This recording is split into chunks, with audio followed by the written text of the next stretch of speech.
uzağa baktım gizlice. Bir arzu, bir dilek, bir güzel sözler. Toy nasip olubdu bize bu gece. Senin bakışını alırdım herden. O kara gözlerin aldı elimi. Bir an düşündüm ki sevdiğim yürekten. Sana bağışladım ben öz kalbimi. Biz bu güzel günde gülek oynaya. Sevinsin bizimle kohumlar, dostlar. Hayat yolunu da ele başlaya. Kısmet olsun bize bütün arzular. Biz bu güzel günde gülek oynaya.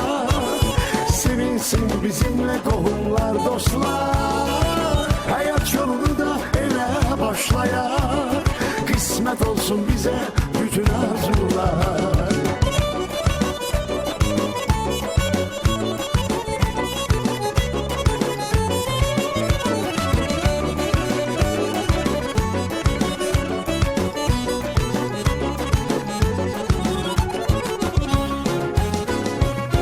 Adın kimi şefek saçtın ömrüme.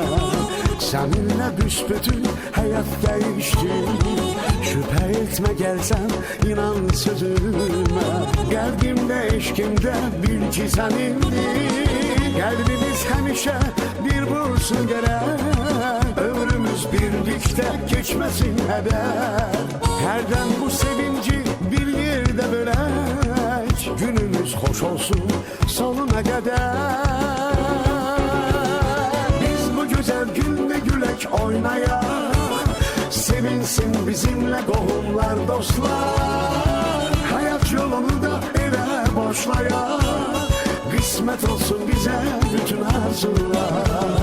Biz bu güzel günde gülek oynaya. Sevinsin bizimle kohumlar, dostlar. Hayat yolunu da ele başlaya. Kısmet olsun bize bütün arzular.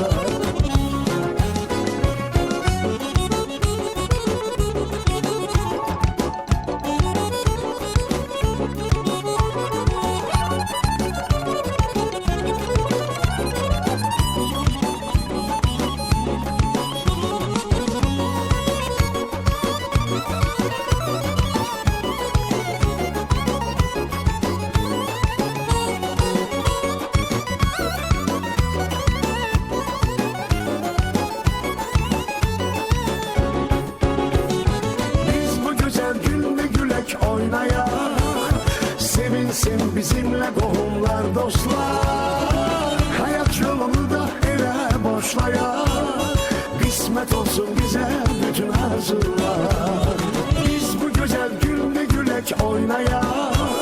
Sevinsin bizimle kohumlar, dostlar. Hayat yolunu da ele başlaya. Kısmet olsun bize bütün arzular.